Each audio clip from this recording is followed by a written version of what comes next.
Welcome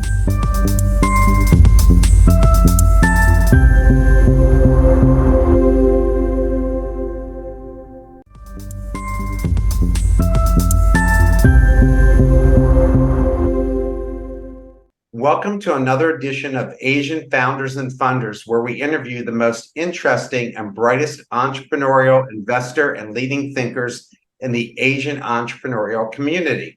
I'm Mark Kramer, host and senior lecturer of entrepreneurship at Vin University. Our program is sponsored by Vin University's eLab. Today's guest is Adam Skoneczny, founder CEO of European and Vietnam IT organization. Adam, welcome. Mark, it's a pleasure to be a guest on your show. Well, thank you very much for taking the time to speak with us. So, Adam, let's start off with you telling us about your professional background. Yes, so I was born in Poland, and very early age I moved to the UK and specifically in Ireland, where I used to when I continue my education and also start my employment life. I started as an engineer, mechanical engineer, in the pharmaceutical industry and medical industry. However, I didn't find that was really aligned with me. So then quickly fast forward, I find myself a few years later in Asia, in Vietnam, where I start running my ventures. Somehow I come back to my roots, where first of my venture here in Vietnam was related to pharmaceutical and food supplement. But then I move to technology industry. And now we're focusing mostly on the technology. Where I say in technology, it's a very broad term. What I mean, we focus on software purely. So our organization, it's like a bridge between West and Vietnam. So our goal is to connect the European, US companies here with Vietnam. But how did you end up starting this business, and what did you do before you started this? Yeah, so to be honest with you, I was passionate for many years with new technologies such as AI and the blockchain.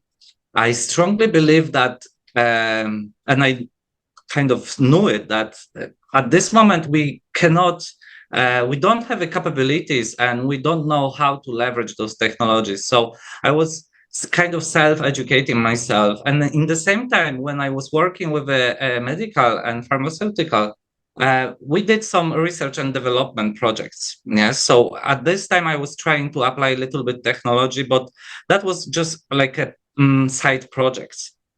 And after that, there was one of my friend, he introduced me a little bit deeper to technology and asked me to start one project with him. And I just fall in love in software area. And after that, we got quite good traction. We got a lot of clients from Europe asking to collaborate with Vietnam. And that's how this all started. And why did you settle your company, your headquarters in Hanoi, Vietnam? Yeah, so as I told you, when I was quite young, I moved out from Poland, and then a few years later, I moved out from the Europe. Somehow, I didn't feel that comfortable in many other countries, European countries I used to live before, and I was looking for my new place in the world. And in 2016, if I remember well, my friend recommended me to go to Vietnam just for a short time. And at that time I was living in China. So I came here for 2 weeks, and now it's been like 7 years already. And I love this place here. So Hanoi, it's given a huge opportunity for business owners. So before, I used to live in the Ireland, the country which has like 5 million population of citizens. And in Hanoi, we have a 12 million people.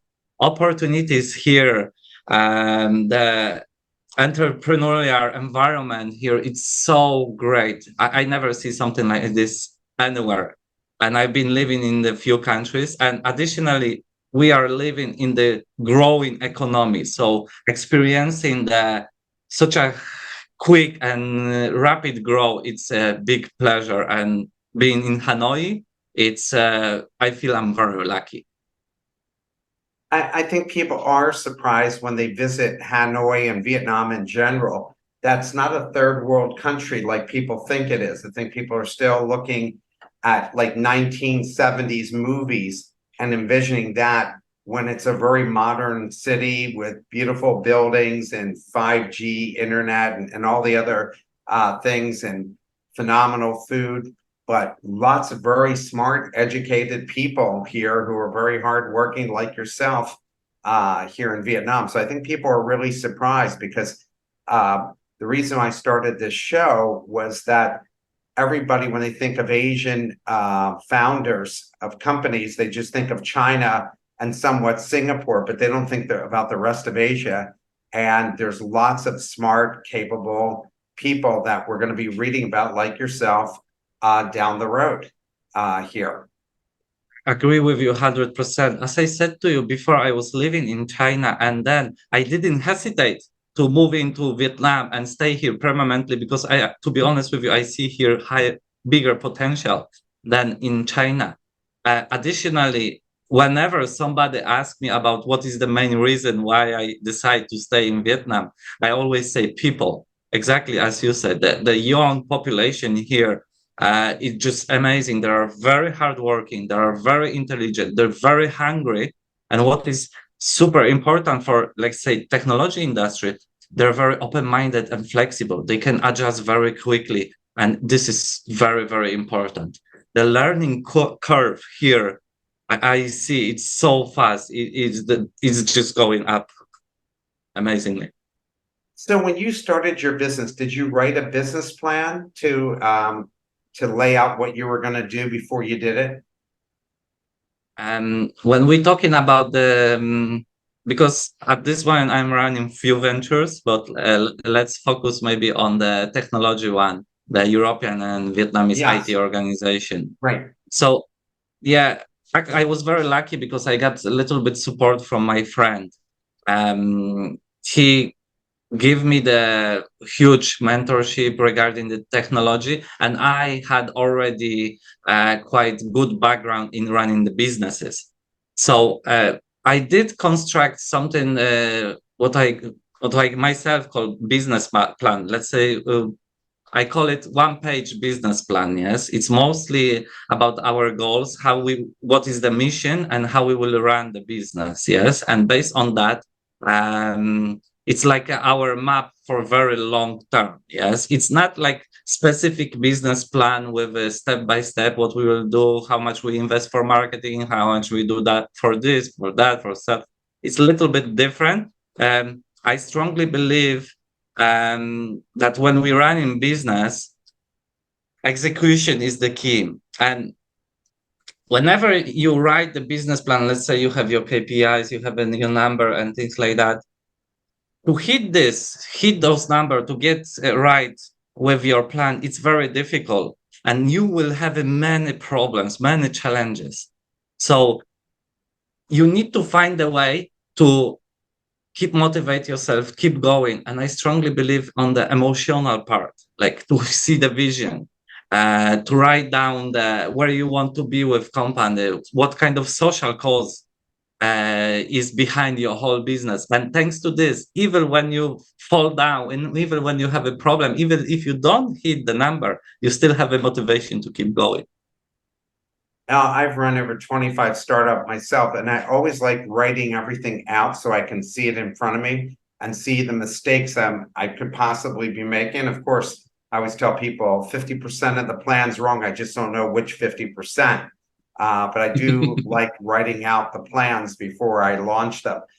Did you self-fund this company or did you bring in outside investors? Now, this company I self-fund And 100%. And how are you marketing this business? Because there's a lot of competition in this space. How do you market it? To be honest with you, we're using inbound marketing mostly.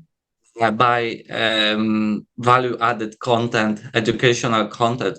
As you said on the very beginning of this conversation, that people still don't know, they don't understand what is going on in Vietnam. And by introduction to them, uh, what is happening in Vietnam, how to run business, what is business ethic, uh, promoting this kind of content, it's a very successful tactics. Additionally, I am speaker on the other events. So this is also helping to promote, like do like self-branding or promote the company and organization.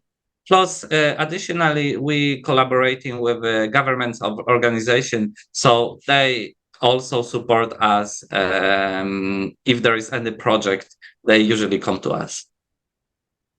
How do you, so they come to you and you do this outward bound marketing and content. Do you use LinkedIn to reach people, or do you use strategic partners or folks that you knew already, or a combination of all those things? Yeah, if I will be very specific here, it's three things. First of it, it's LinkedIn.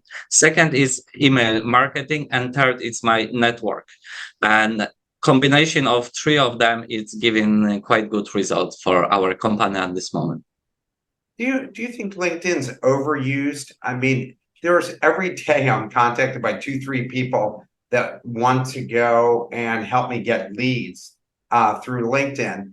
And frankly, I get a lot of contacts from people trying to sell me all types of things that I'm, especially insurance, that I'm not really interested in, or LinkedIn services. Is it going to decrease in value because of how it's being overused in some ways?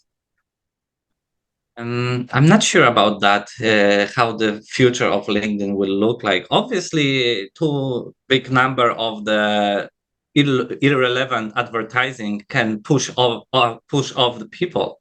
However, with the LinkedIn, we actually applied a different strategy. So what I say always to our team member or our client who we are consulting, that LinkedIn is a business and social network.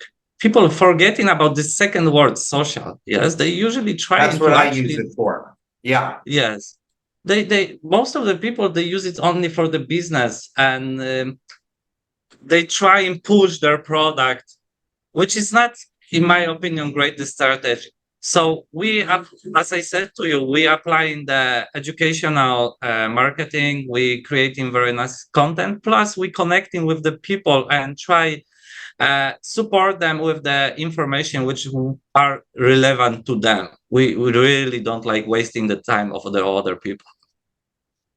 What are the revenue streams your company has? Mhm. So we providing two main services. One service is for Vietnamese companies who want to um, grow their business in the Europe and the US.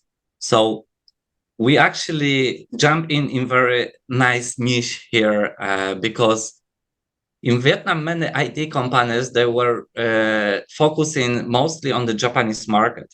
But recently, we have a very difficult situation in Japan, and also the conversion rate, currency conversion rate, it's not good anymore. So most of the IT companies, they lose their profit. And to work in this way and not having diversify their markets to like Europe, Southeast Asia, it's put them in the very bad position. So this is the place where we jump in and we consult them how to enter the Europe, how to work with European people, what are the business ethic, how to approach those people, what are the channels, so on and so forth. So this is one of our main services. Second service is we supporting European companies to come to Vietnam, and it's either it's networking. We help them to find suitable vendor here, or we help them to set up offices here. The unique thing about that is creating a special business offer, a business model and service offering. Like for instance, when there was the beginning of the war in Ukraine, many of the IT companies from the Europe, they lost offices there, and they lost a lot of money. Let's imagine setting up office in Ukraine, 400,000, 500,000, and then you're losing the people, you're losing your money. So we create the business model, we leverage our network here that we can setting up office, a research and development center or IT delivery center without initial investment. So, and we charge subscription-based model for setting up office. Yeah. So this is something unique. And this is a second revenue for our company. And we mostly based on this too. What makes your company unique? Because as I said, there's a lot of folks playing in this space. How is your offering more unique than somebody else's? Yeah. So to be honest with you, we are organization. So first of all, behind what we are doing, there is a social cause. Yes, our goal is to connect West European or US companies with Vietnam, and we are this kind of bridge. We do not have we do not hire developers in our IT engineers, let's say like this, in our company. We usually leverage in our network from our vendors here. Yes. So this give us also kind of security. Yes. Let's say internal strategy. And the third thing is, to be honest with you, in Vietnam, we don't have many people who are expert in the IT field, in the consulting, on specifically how to enter the market, how to enter the Western market. So this is something really unique about us. And there is a huge problem here, as I said before, with the companies who are developing the business only in Japan, focusing 100% over there. And now they are in the big trouble. So most of the time they come into us, and by word of mouth, I would say we've been recommended a lot of time. Do you operate your company in person in offices? Because I've been to a lot of companies in Hanoi, and people are going back in offices, where in the United States it's still a struggle to get people. Or are you running mostly virtually? So our company is mostly run online, because we have people around the world. We have people in Korea, in Poland, in Ireland, and in Thailand. However, we also when we consult our client, we consult them directly from their office. So let's say we have a client here in Vietnam who want to enter the Europe. We usually go to their office here in Vietnam. You know, it's a socialist country. People are very close together. So the direct relationship with the people, it's very, very important. Where in the Europe or US, it's a little bit different. So working online, it's still acceptable. And do you see with your own clients, are people mostly working virtual, or do you see that? Are you starting to see them come back to the office? I would say that 99.9% companies in Vietnam, they back working from their offices. Yes, there is very, very small number of engineers or companies who allow their employees work online. And I think the big reason behind this is, as I said before, it's a more social country where people really appreciate their relationship and face-to-face connection and conversation. So in Vietnam, I see most of the companies that they even, I would say, requesting their employees to come back.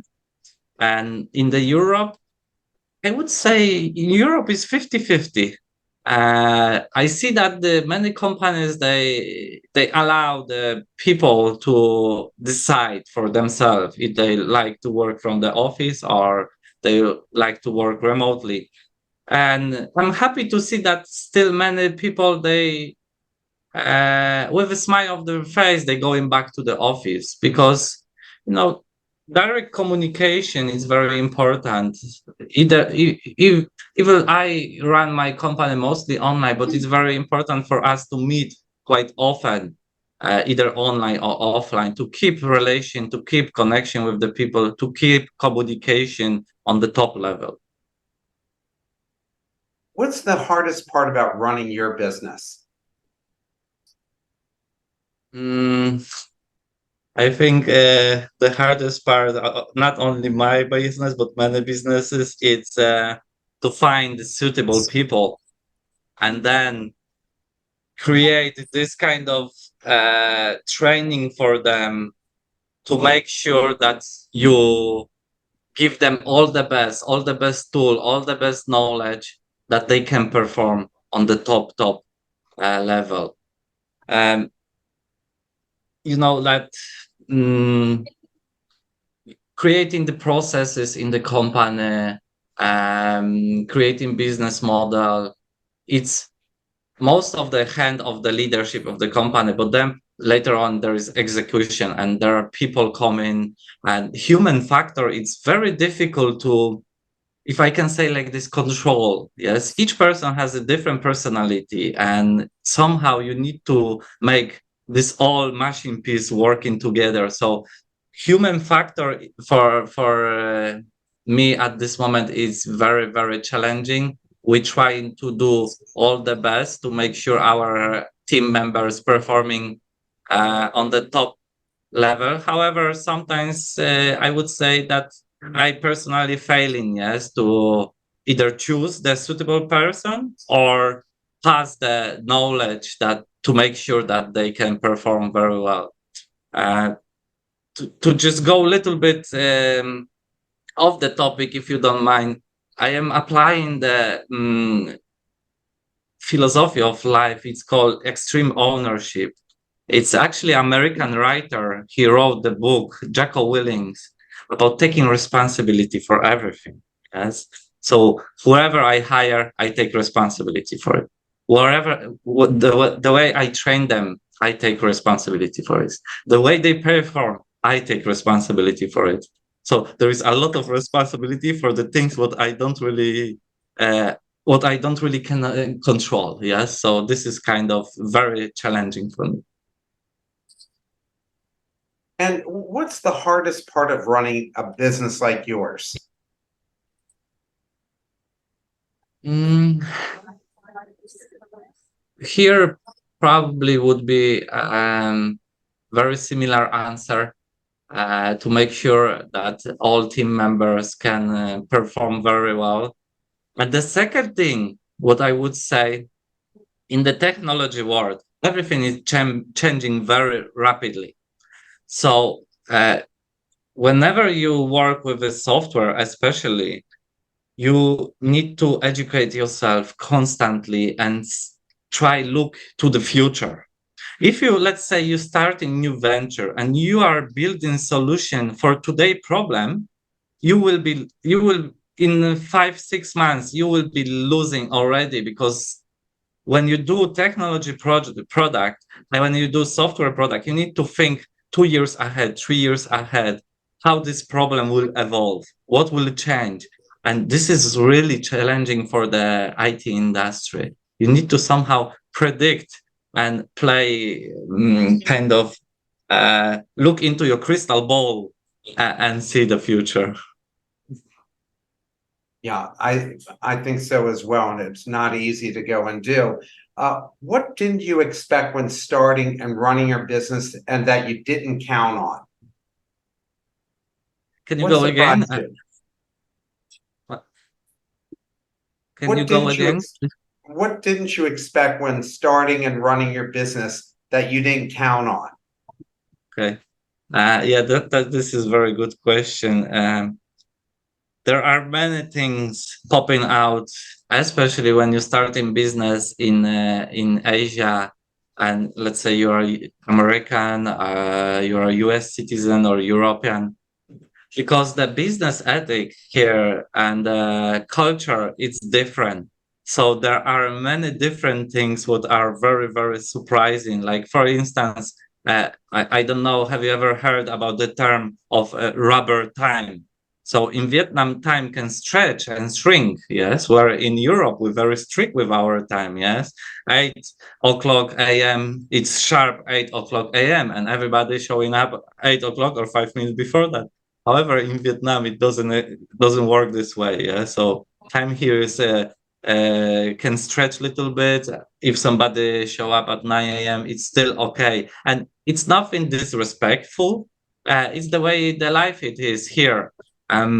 So this is just small example how different business, the different work ethic can surprise you, and you need to adapt yourself. So I always say to my friend, whoever come here and have a kind of plan to, um, I don't know, connect themselves with Vietnam for the longer time. I always advise them, guys, don't judge.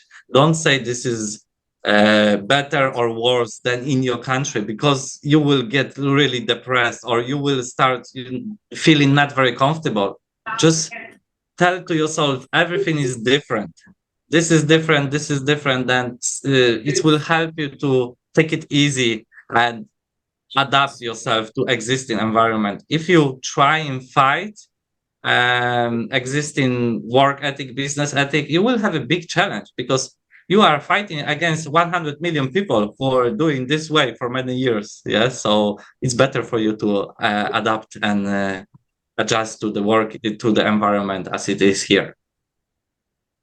It is a different culture and different market for sure. What mistakes have you made and what did you learn from them? Yeah, when I start my first venture, I lost quite big chunk of money because I forgot to put into my business plan expenses for marketing. And we were we were running, selling the product.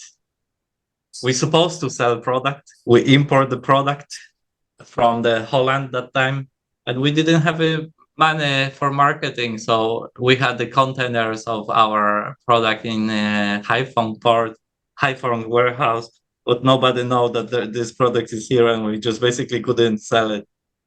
It was huge lesson for me. uh, those kind of lessons also are very good because they actually force you to think outside the box. Yeah, if you have a big problem, you need to find a unique solution, completely different solution than anything existing already. So I am very grateful for this. To be honest with you, I was running that venture for 3 years, and I felt that I feel I learned so much during that, and all money, let's say I lost. I don't say I lose it. I lost it. I say I invested for my education, and to be honest with you, it's pay off very well for me. I think you learn very little through success, but a lot through failure. True. I mean, and even at 62, I started a venture a couple of years ago to provide a common application for commercial bank loans for loan officers. And it was definitely a problem that I thought needed solving, because instead of taking 4 to 8 weeks to collect all the information, we could collect it in less than a day. And so you would think closing the gap between 4 and 8 weeks to one day would be great. But what we found was, and sometimes you find this, nobody really cares to solve that problem. Yes, the problem is real, but nobody wants to pay to solve it. And that's a lesson that you're always surprised to learn. Probably the different way I would have done it was I would have went to the CEOs of banks, not just the loan officers who liked the idea, but find out if the CEOs of the banks would have actually written a check to Yeah, solve this problem. If they would all be like, yeah, it sounds like a great idea, but I'm not really interested, which is what I found, I wouldn't have wasted a year of developing this time and money and everything else. So you always learn from things like that. agree with you 100%. And actually, I have this sentence in my head. Like my mentor, he taught me after that. Adam, he said to me, "Sales first, always sales first." And now, actually, we run a new venture. It's quite a big project. It's related to heavy industry, cement manufacturing, and implementing AI in the cement plants. And I was very reluctant to start and development of our AI model before we got first client. And now, when we have a first client already, they already signed with us a contract, and we are very confident. And they even became the investor in the project. So we are very confident, and peace of the mind. It allowed us to develop our product much better. So it's very important to reach to this person, as you said, who's supposed to write the check, because other people, they might say many beautiful things, but they might not be willing to pay. So it's very important to go to the person who's supposed to pay for this and get them, listen their feedback, and get your first sell done and follow up. Yeah, it's I learned it at a very I should have known after doing so many ventures and working with so many entrepreneurs, but again, a lesson learned. Do you have a mentor? And if so, what do you learn from your mentor? Yeah, I have quite few mentors. One, I call them direct, and some of them there are indirect. So when I say indirect, I mean books or people I follow up on the YouTube. Yes, I am big fan of the reading the self-development books, biographies, autobiographies, and which can improve our life, like psychology.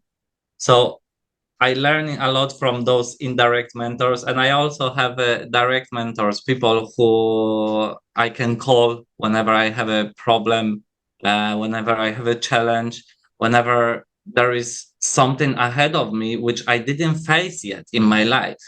So because they are way ahead of me, they can advise me. And to be honest with you, I'm really lucky that they are around me, and they support me, because they one of the most important thing, what I would say, they help me to save a lot of time. Seriously, a lot of time. No, money, it's something we can earn. We can learn how to make more money, grow the business, but the time, this is, in my opinion, most precious thing. Even you have $1 million, you cannot buy 1 second. So I am so grateful for all of them for helping me to avoid mistake and save my time. What skills do aspiring entrepreneurs need the most to succeed? I would say communication and the sales. Um, there would be communication, sales, persuasion, and solving the issues.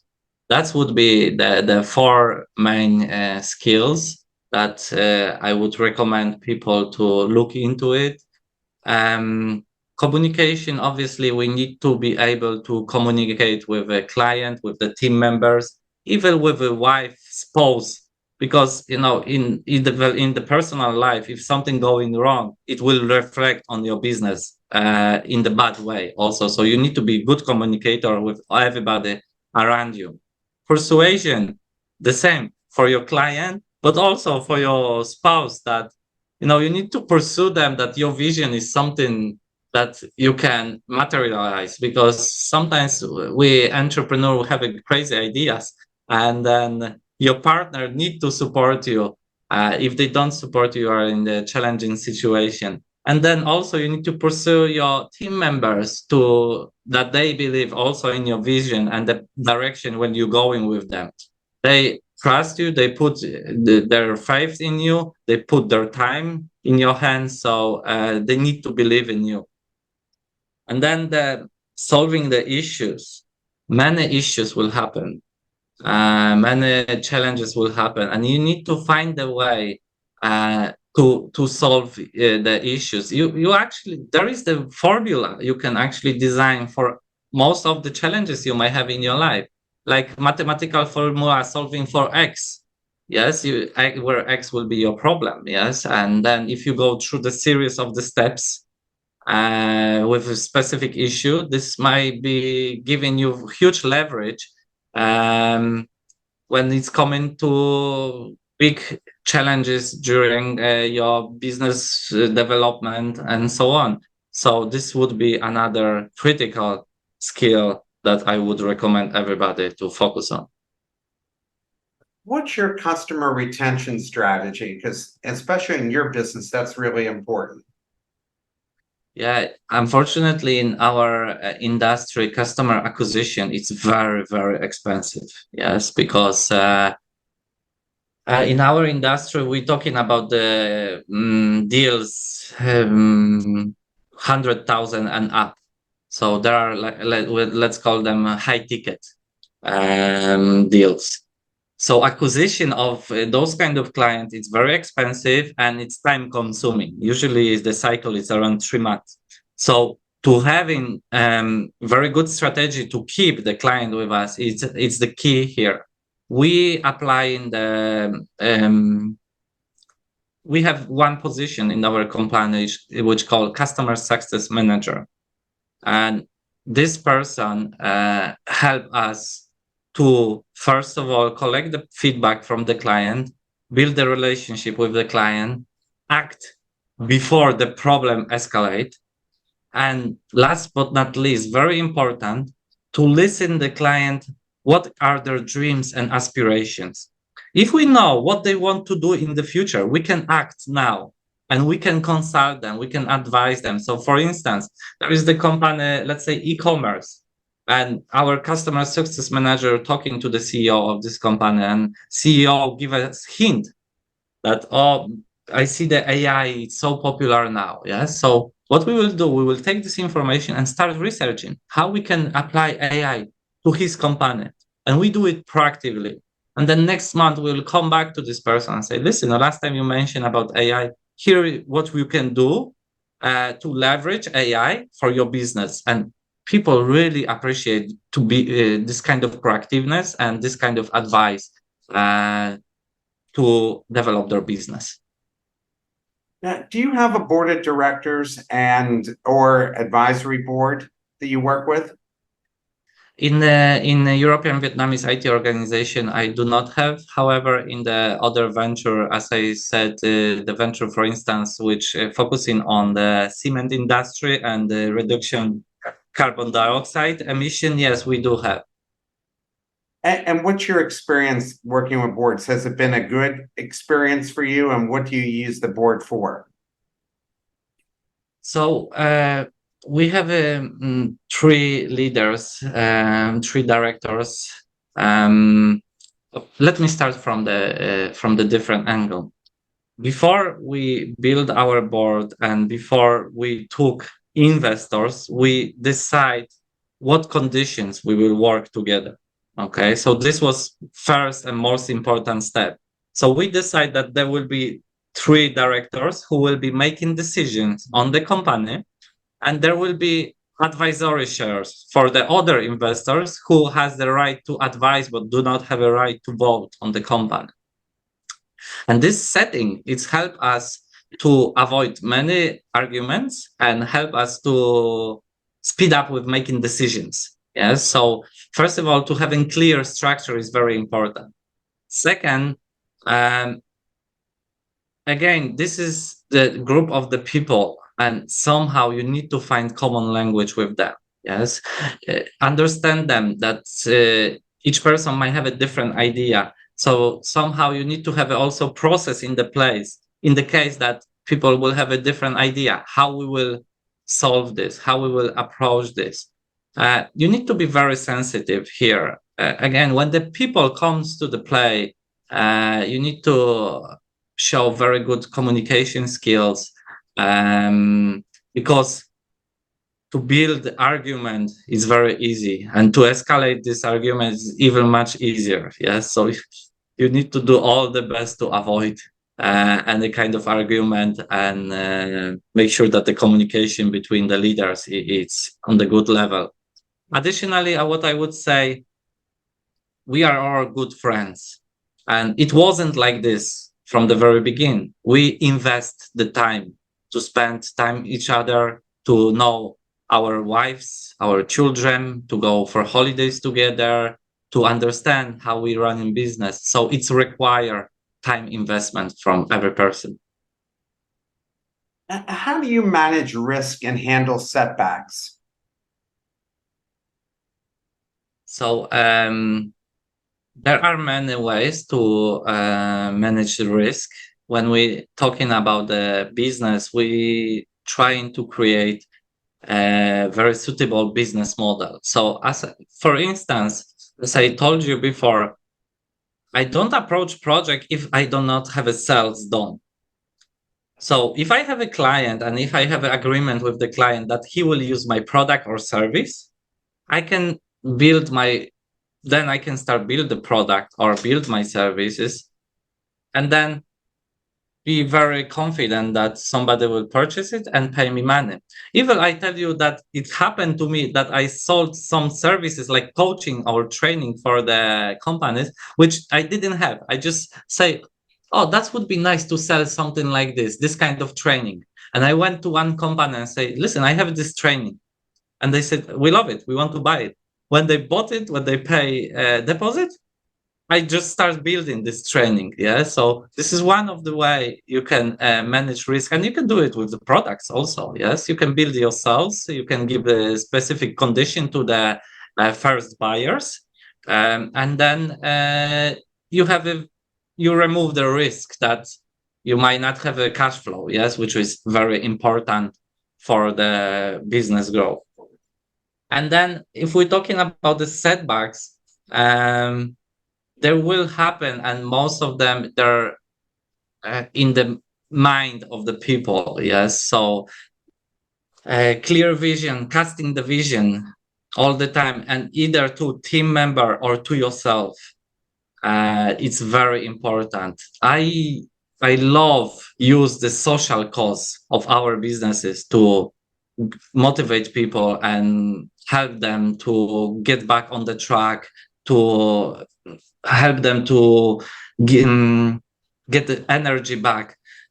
So this is very important.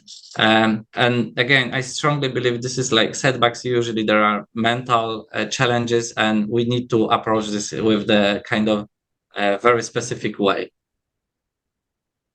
What personal strengths help you the most?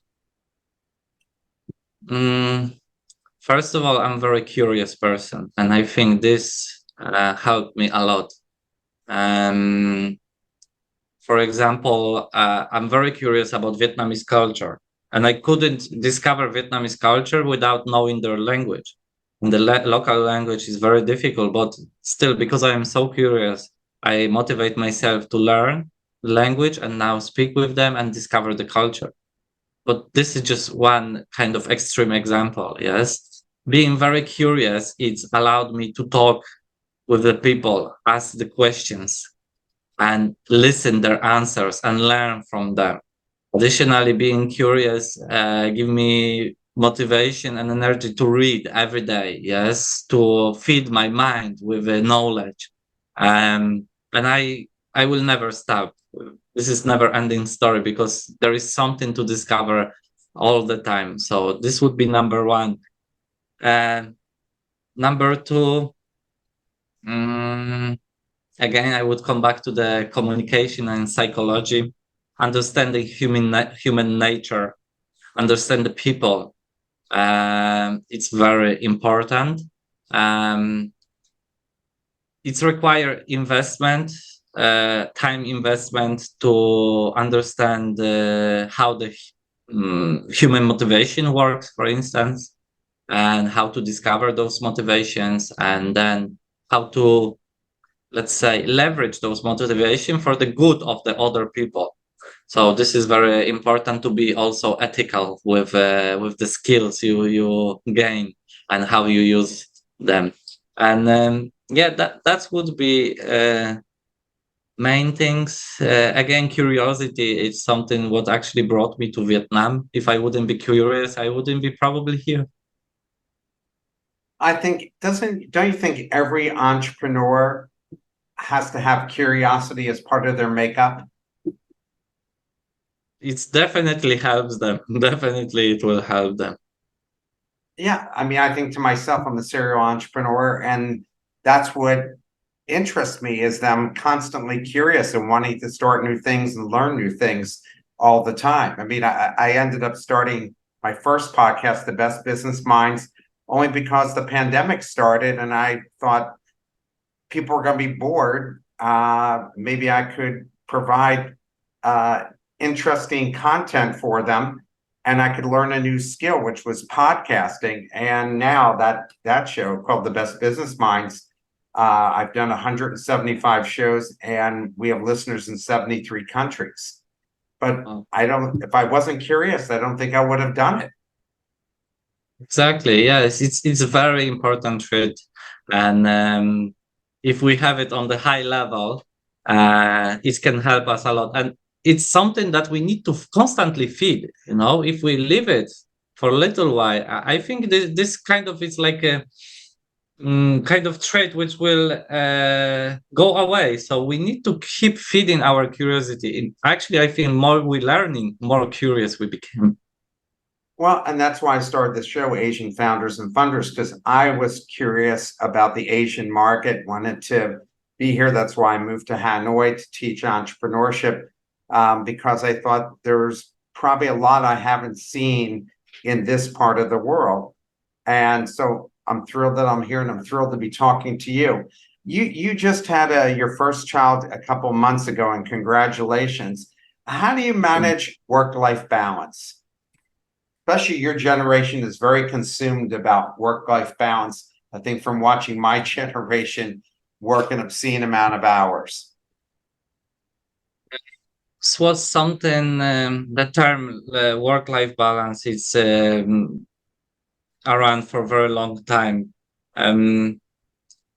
I heard this many years ago and I decided to kind of go step ahead. And before I got married with my wife, I discussed with her and I explained to her that in my blood there is entrepreneurship, and this is something what I want to do.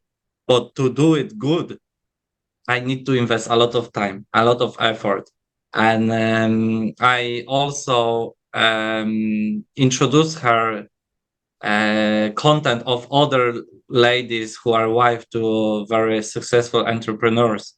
So I prepare my wife somehow for what it was coming, and now we have this thing sorted. So I'm still free to do as much work as I want. Additionally, Vietnamese women, they're very proud of their hardworking men. So actually my wife, she is admiring me, and I really grateful for that. So this is one thing, to act before we do any serious decision. And the second thing, in every spare minute, I still doing all my the best to be a great husband and great father. And I'm trying to leverage every minute to actually give as much as possible to my wife, because I understand there is not much time. So let's use this time what we have for the best as possible. Yeah, I think it's a good way to be. How has your vision for the business evolved? Yeah, this is very interesting question. You know, what I think many people going from through the similar path. When we start our businesses, when we start the first ventures, we're thinking about the freedom, we're thinking about the money, and this is our vision. We want to be rich, we want to have a lot of time, we want to lay down on the beach. But with the time, it's changing, and it's significantly changing. At this moment, from from the point where I wanted to have more freedom, it's changed so drastically.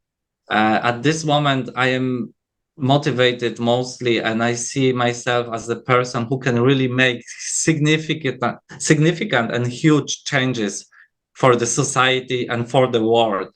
So, for the instance, the project we running now, where we applying AI for the heavy industries, this is like huge thing, amazing project which will have a huge impact. For example, the cement manufacturers, cement plant, they are responsible for 8% of carbon dioxide emission. And you know yourself, the air is so polluted here. And if I can, with my solution, with my software, with my AI models, fix this problem. This is something what motivates me the most, and this is the vision at this moment where we're looking more about the social cause, where we're looking about environmental cause, where we're looking about how we can change the world. Yes, the money and the freedom is it's been forgotten a long time ago. Now there is the different vision, which is like bigger than me. Uh, what resources do you wish you had when you started? Knowledge. Knowledge, this is the uh, resource which is, in my opinion, the most valuable. Knowledge and time. So if I have a time, even more time, I have more time to educate myself. And if I am well educated, if I know how to run the business, if I know how to raise the money, if I know how to apply successful business model, if I know how to pursue the people, communicate with them, I can do many things. I can grow the businesses, but the knowledge is on the base of everything. We need to constantly educate and we need to develop ourselves to make sure that we are successful entrepreneur. What trends do you see shaping your industry's future? Yeah, we have a huge trend now for the green economy, and this is really big. Many companies, especially here in the Southeast Asia, many investors start paying attention to the green projects, to green energy. Of course, the project like I don't know, setting up a solar panel farm, there are huge $1 billion, but also we can do optimization of existing energy as we do now with the AI. So I strongly believe, and I see big trend for the green project, for the project for ESG project, like environmental, social, and governance project. This is like very big trend. Privacy also is another trend. Of course, around all of this, there is AI, which everybody now talking about. And if you add somewhere AI to your business, the valuation of this business is going threefold. So this is another important thing. And blockchain, it's also, in my opinion, not it's like a diamond, but it's not discovery yet. Yeah, there is a lot of implementation of the blockchain which people they don't know at this moment how to use it, and very soon we will discover many very good use cases. So this is something where I see the future. How do you stay innovative? Mm, in my industry, it's not very difficult because every day I'm surrounded with hundreds of the people who are building something new. So as you probably know, software industry, we when we build in our product, we usually it's look like the client coming to us and say, listen, we have a problem and please find the solution. So we having like hundreds of the different brainstorming session or the discussion with many smart people, expert in their specific area. Same was like with the cement plant. Like when Vietnamese government asked us to support them, find the solution for the carbon dioxide emission, we didn't know what to do. We didn't know that with computer vision, you can actually go scan the coal and see the quality of the coal. This is the things nobody does it before.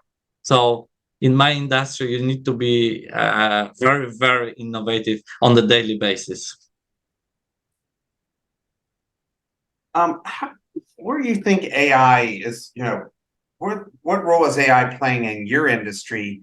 And what do you see as the prospects for AI? And are you the least bit concerned about how AI could replace so many people and what will happen, especially college educated people?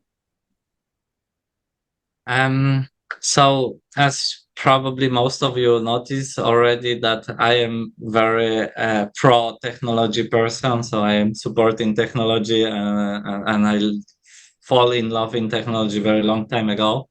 And I'm very supporting AI as well. Let's start from the personal benefits. And when I start using, let's say, large language model, like very popular ChatGPT, so this application, it's helped me to save around 2 hours per day. And seriously, these 2 hours, they're very, very valuable for me. So I am leveraging this for daily tasks, for managing the workloads, for automation and things like that. So first of all, I'm using this for myself, for my own good. Second, I'm using for my company. I am teaching our members how to leverage AI for content production, for instance, for email writing, for automation. This is very important skills. And then going to the higher level, as I mentioned, we can leverage AI like computer vision, like large data lakes and large data for creating this solution which doesn't exist. So imagine that we have a lot of data collecting during the past 16 years. When the human look at this, it's very difficult for us to get any accurate conclusion. But when we take AI can give us very good conclusion and advice how to interpret the data and how to act to the data. So this is very, very important skill and ability that AI given us. And when you're asking me, do I afraid if AI will take over the jobs, and or even some people asking if AI take over the world, I don't afraid about this because we were facing very similar situation in the end of the um, 19th centuries, where the automobile was discovered. And many people also at that time, they were in the fear as we are now. Like many, let's say, stable owners, many people who make the horseshoe, many people who are cleaning the streets, they will say, well, what we will do now? When the automobile will be driving, then they don't need the horse. People need to adapt because we cannot stop technology. We cannot stop development. If something doesn't develop in nature, it's dying. So we need to develop and we need to adapt. And then if you ask me if the AI going to slave us or kill the people or whatever, I don't think so, because it's as we notice, AI can evolve, and whenever AI reach to this level that it will be, let's say, has the capabilities to think independently, react kind of emotionally, let's call it like this, I think AI will go discover the space instead of staying on the small earth, small piece of the world, like of the universe. AI probably would rather to go to find the energy on the different planets, go because there is a lot of energy, there is a lot of resources in universe, much more than on the Earth. So I am not really afraid also of that. How do you motivate, inspire your team? What's your management style? I am using a lot of humor in our environment. So why I'm doing this, I'm really care that each person enjoy coming to the work. They enjoying this 8 hours what they invest in to work with me, to be here, to give their input. So this is the first and most important thing for me. And people who work with me feel that I invest a lot of time to make sure that the environment is good. Second thing, I believe that motivation, maybe I don't believe, this is the research show that most motivation is a resource, and we can actually run out of this resource. So instead of relying on motivation, I am relying on the habits. If there is some kind of task at our work, let's say follow up with the client or sending the cold emails, I will create the habit for our team members that they do it automatically and they don't need to use any more motivation. Yes. And the last but not least, very important is development. Give the everybody possibility to grow. Again, if we don't grow in nature, what doesn't grow with what doesn't develop, it's dying. So either it's like this up or down. Yes. So we need to make sure that the team members are growing, are developing, and we shouldn't have any kind of fear that we will teach them and they will run away, and even worse, they will become our competition. If that happened, good for them. We should be proud of ourselves that we give somebody such a good skills that they can run the business on their own, because we know how difficult it is. Yes. So this is the way I am working with our team member. Adam, the hour went quick. Thanks so much for taking Yes. the time to speak with me. And we're going My to pleasure. follow your progress. And maybe a year from now, we come back and have you back on and tell us how things are doing. Oh, I would love that. Thank you so much. It was a pleasure to join with you. Thank you, everybody, for joining with us. Everyone, have a good rest of your day. And we'll look forward to seeing you next Monday when we have another guest on our show. And you'll be hearing about that this week. Have a great day, everybody. Thank you.